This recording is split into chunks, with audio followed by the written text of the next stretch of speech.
Can you hear me? I pray that my words reach you like a thread of light in the dark before it's too late. The path you are walking is treacherous. You will soon reach a point of no return. It's just a matter of time. Mark 13:22. Beware of false light.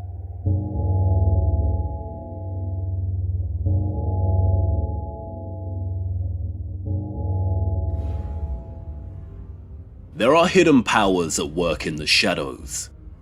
Every now and then, an event or significant moment occurs, and if you're sensitive enough to it, you can feel their presence. It's a vague, can't put your finger on it type of feeling. The very same feeling you had when you watched Notre Dame burn. This was no accident. The history books tell of secret societies and the so-called initiated, Freemasons, Rosicrucians, the Bavarian Illuminati, Neo-Templars. They've all held considerable power at some point in time, and it might appear that these secret societies are the very shadows you feel in moments like this. Some societies might even think of themselves as these shadows, but they are not. There are forces much higher than any known secret society. The adept of both the dark and the light. And they've always remained anonymous, always beyond reach. The real children of Solomon.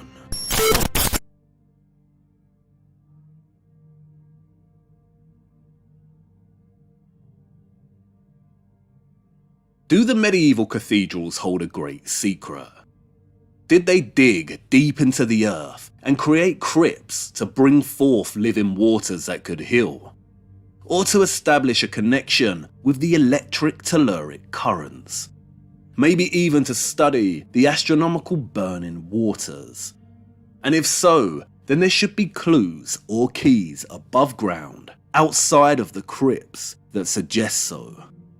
A significant key, stained glass, and the riddle of light. There is only one historical description of European stained glass making from medieval times. Just one, and it was rediscovered in the 1700s. Relatively little is known about stained glass windows in England, predating circa 1170. The use of early stained glass is not well understood. And this is because not much of it still exists today. It is extremely rare. This not only shrouds stained glass in mystery, but has also led some to speculate that the original glass was actually created for a different purpose altogether. For the true stained glass window appeared suddenly in the first quarter of the 12th century, and vanished towards the middle of the 13th. Just like Gothic itself, the stained glass window and true Gothic are inseparable. Like true Gothic, the window is a product of high science, a product of alchemy. What does that mean? True stained glass and true Gothic. It suggests that the original Gothic cathedrals, which arose during the 1100s, used to be more authentic in some way. And this authenticity just up and vanished around the mid-1200s. After the middle of the 13th century, men can still build on the crossed ogive, and even push the technique to astounding lengths of virtuosity. But it is no longer anything but that. Man the architect expresses himself in stone, but it is no longer the word. The glazier may paint his bit of glass with the highest skill, but it will never be anything more than painted glass. True Gothic is more than just art and style, more than architecture. After the 1200s, Gothic structures may have continued to push the limits of height, decorative carving, and painted glass. They did, but they were no longer being built for their original purpose, function, or meaning. True Gothic is the word. It is the spiritual and the alchemical. Alchemy is a natural philosophy.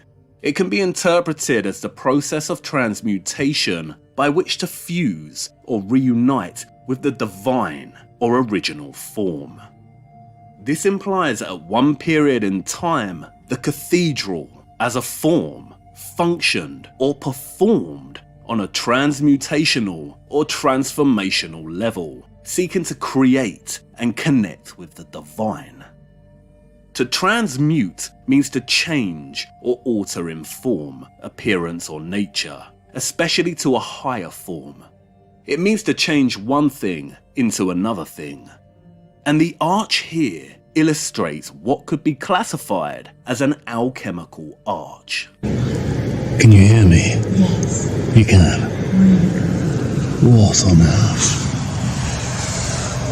This is a key. Architects can push arches to the stylistic limits, but as we see here in Liverpool Cathedral, the right kind of arch is able to carry the sound of a whisper and amplify it to such a degree that the person sitting at the opposite end can hear it loud and clear. It transforms the whisper. That is true Gothic in action. It doesn't matter that Liverpool Cathedral is a relatively modern structure. It honours the Gothic's functional, alchemical form. Many new cathedrals and churches may have modern crypts, in keeping with the form's historical style. But are these modern crypts connected to water in the form of wells or otherwise? Water that's been transformed under the earth by the telluric currents? If not, then they cannot be classified as true. So what of stained glass? What could make it true? Light, if we are able to believe both tradition and modern science, is a combination of two things. On the one hand, luminous vibrations, and on the other, a particle of energy. This, in the sun's light, is active, penetrating, sterilizing, and relatively dangerous to life. Human bodies defend themselves against it by a process of pigmentation, which is strongly the fashion today. Its action is such that no alchemical experiment can be attempted in the light of day. No more than the experiment in human alchemy, which is initiation. As alchemists seek protection from the sun's light for their work at the furnace, so initiation requires the protection of cavern or crypt. One may then ask oneself whether alchemical glass, endowed with strange properties that it exposes to the light, does not constitute a filter, which, while it lets the luminous vibrations through, retains a particle of energy that is harmful to the evolution of man within the temple. And one may ask oneself whether the leaded glass of antimony of Romanesque churches was not a first experiment in this direction. What Charpentier is describing here is the profound duality at the heart of light. Light can be analysed as both a particle or a wave. The sun makes life possible, it makes everything grow, while at the same time it can be extremely dangerous and destructive. It provides us with the vitamin D essential for health, but it can also cause significant pain by burning our skin, or even kill through dehydration and heat stroke. Describing Rembrandt's Dr. Faustus, Victor Hugo outlines this exact duality. This Kabbalistic sun seems to tremble as one looks and fills a pale cell with its mysterious rays. It is at once horrible and beautiful. This is why both Christ and the King of Babylon are described as the morning star in the Bible, one the light of life and the other the destructive horror. And it's because of this paradoxical duality inherent in light that no alchemical experiment can be attempted in the light of day. Alchemists seek protection from the sun's light for their work. Could true stained glass actually have acted as a filter, which, while it lets the luminous vibrations through, retains a particle of energy that is harmful to the evolution of man within the temple? Just as the scientists dig deep underground to protect from cosmic radiation and isolate their particles, We have a similar image here. One of the alchemists, or the philosophers, using stained glass to filter and block the harmful aspects of the sun's electromagnetic radiation and ultraviolet light from entering the alchemical space of the cathedral. The philosopher's glass. The reason it is not possible to burn from sunlight that passes through a window is because clear glass has the ability to block ultraviolet B, or UVB, the wavelength responsible for sunburn. Clear glass cannot, however, block ultraviolet A, or UVA, and that's why it's still possible to acquire skin damage and genetic mutations from sitting in sunlight by a window. But if the glass is stained a particular colour, it then acquires the ability to block the harmful UVA. That's why some supplements, essential oils and products like beer are stored in coloured glass bottles. The colour blocks out the harmful aspects of light that degrade and destroy the contents within. The main colours of glass able to filter out the harmful components of light are amber and cobalt blue. Chartres' infamous stained glass is cobalt blue. One may ask oneself whether the leaded glass of antimony of Romanesque churches was not a first experiment in this direction. Glass of antimony, or vitrum antimony, is a glass made from a preparation of antimony trioxide. It produces a brilliant yellow-red or amber-coloured glass. For centuries, the anonymous alchemists, as adepts usually remain anonymous, have used antimony. Writing under a pseudonym, Basil Valentine said it was vital to make the stone of fire, and may easily be made glass. We have called it spy's glass, as if we should say streaked glass. The mysterious Artephius spoke of its importance in isolating mercury. Antimony and true stained glass appeared in Persia towards the 11th century. It came from the laboratories of certain adepts. These adepts were the anonymous ones, working in the shadows and who ignited the Islamic golden age of astronomy and alchemy. Knowledge of the philosopher's glass was transferred from the Middle East to the Christian West by these adepts. The origin of the word antimony is unknown, but folk etymology tells us it stems from the Greek antimonachos, meaning monk killer, and the French antimoine, meaning monk's bane. Both refer to antimony's poisonous potential if handled improperly. The very memory ingrained in these folk roots informs us that Christian monks were not just tilling fields and reciting passages. No, they were very much practicing alchemy. And the glazier was not just anybody. They were allowed to carry a sword. It was the art of window making that ennobled them as students of the great work. This was the true nobility of the philosopher or adept, and the external sign of chivalry could only be conferred by an order of knighthood. The guild of window making was no joke. It could elevate someone to the class of knight. Why? Cobalt blue and antimony amber red may not have been the only compositions by which the true philosopher's glass could have worked. No chemical analysis has so far, to our knowledge, penetrated the mystery of the Gothic window. And while contemporary archaeologists are just starting to use advanced technologies to understand stained glass, they acknowledge that unless major conservation works are undertaken that include the dismantling of the window and the removal of the glass pieces from the lead cames holding them together, sampling the glass for analysis is impossible. The original glass may contain substances not yet discovered and that work to filter out dangerous light. But there exists a much bigger problem. Not all the windows at Chartres are alchemical. A good part of them were destroyed, notably those high up in the choir, by a bishop who wished to be seen in full daylight. This was in the 1700s, the same era in which the only medieval text on stained glass was rediscovered. It's a frustrating fact to face, but the majority of medieval cathedrals and monasteries have either been destroyed or forever changed in ways that make it extremely difficult to understand what their original forms were like. Some of the oldest surviving stained glass in the world dates from the Romanesque Norman cathedrals.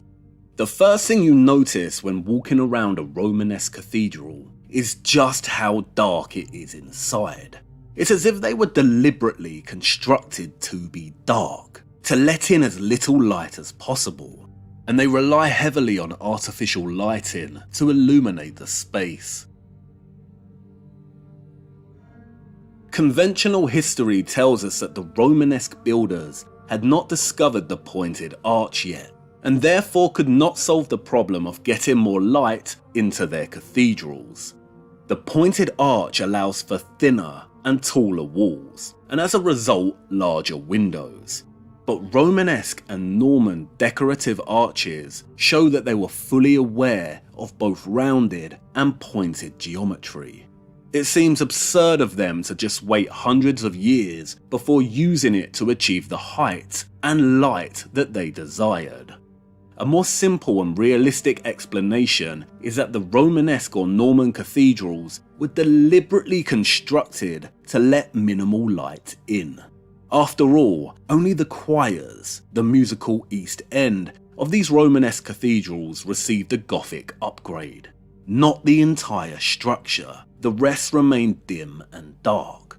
Why did the choirs get upgraded? Nor was it for technical reasons that Romanesque churches were no longer open to the light. A large number have no opening on the choir, but a dome niche over which a curtain could be drawn, as in Solomon's Holy of Holies. How interesting, the original choirs had no openings. Was the choir the location where the alchemical activity was primarily conducted? And could this be where the term dark arts or black magic stems from? Alchemical undertakings carried out in the absence of harmful sunlight. Art that had to be performed in the dark, that required the philosopher's glass to filter aspects of the light. And what exactly could have needed protecting from the light? The living waters, the burning waters, the great work, or something else? Has the true, original meaning of dark arts been corrupted to hide its historical significance? It was not for the simple purpose of disguise that early masses were said in caverns or catacombs, then in crypts, then in temples of stone that reproduced the crypt above ground. This was done in all religions anterior to Christianity. The Greek mysteries were enacted at night. Unlike the Gothic, Romanesque Norman windows are very small. The oldest stained glass in cathedrals is the Romanesque glass. It features a lot of blues, reds, and ambers. Chartres blue is also termed Romanesque blue. The problem, however, is that it's likely that no Romanesque glass remains in its original state. The oldest at Chartres are the lancet windows and La Belle Verrière, which shows Our Lady, the Virgin in blue. All three of these windows were originally made around 1145, but were restored in the early 13th century and again in the 19th.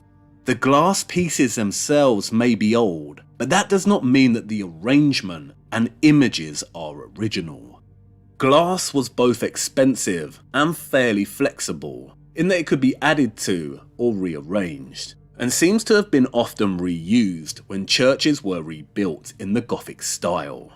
Some of the earliest English glass, which make up the Tree of Jesse at York Minster, has been recycled in this way.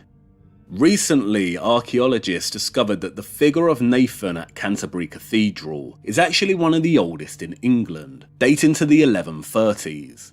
What is unknown, however, is whether the subject matter of the Nathan figure was preserved from its original context, or whether the figure was a portrayal of someone else.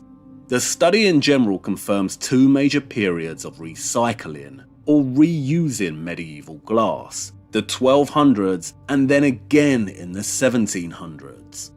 Some individual pieces may be the original Philosopher's glass from the true Gothic or Romanesque, but the images and arrangements are certainly not original. As the 1200s unfolded, the original glass was reused and continued to be recycled in the centuries that followed.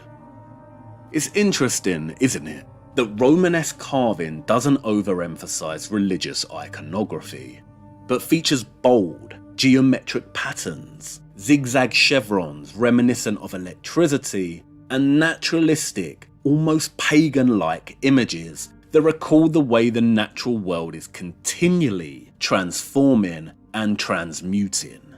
Did the original glass contain similar imagery? Perhaps it was just plainly coloured to perform the function of filtering out dangerous light. And were these masses, performed in the darkened Romanesque choirs, part of an early Christianity that's been lost or corrupted? One that had a connection to alchemy, perhaps a continuity with Celtic Druidism? Romanesque decoration certainly has a distinctive Celticness to it. It appears completely different from the Gothic. It is known that the builders of churches were united in fraternities. The Gothic does not follow the Romanesque. They existed together. The Romanesque builders carried on with their Romanesque, while the Gothic builders erected their Gothic. And the two schools did not mix, though both systems sprang from the same desire, namely, to make use of Earth Mother's gift, the telluric current at a given place. If the schools did not mix, then how did Romanesque glass end up in the Gothic cathedrals? Why were pretty much all Romanesque choirs rebuilt in the Gothic style? Could this be the lie? What scholars call transitional, the Romanesque being replaced by the Gothic? What if it wasn't transitional at all? What if there were two fraternities, two guilds, that ended up at war? Could there have been two forms of dominant Christianity during the 1100s, and one has been erased from history because it lost? What if this is not transitional at all? What if this is the stamp, the bloody mark of the winner? The Gothic asserting its power, its dominance, and victory over its Romanesque enemy. And now we've reached the next door. But before we move on, the anonymous adepts, the real children of Solomon. At some point in history, an intentional schism occurred within the children of Solomon, resulting in two factions perpetually at war with one another, the dark and the light. Just like the paradoxical duality at the heart of light, the sun's ability to promote health and then harm, there are also those that create and those that destroy, the good and the bad. But whether good or bad, fundamentally they are both light. Like the chessboard, the pieces of either player are both the same. They are equal. The only difference is in their opposition, the black and the white. All secret societies worship the light. Why? Because it provides the perfect cover for the real children of Solomon to wage their war in secret. And it's through this war that the trinity of light is accomplished. The sun makes life possible, but it has the ability to destroy that life too. And it's in this destruction that reproduction or regeneration occurs. After several years, the forest's fertility has declined, and it is full of harmful weeds. But the ashes of the fire that ravages and burns it to the ground restores its lost fertility. It grows back stronger and more fruitful. Growth, destruction, and reproduction. The trinity of light. If there were two fraternities, two guilds, two Christianities at war with one another, then the children of Solomon were responsible. Do the cathedrals themselves and the scars upon them tell the story of this war? Come, let's go. The next door awaits.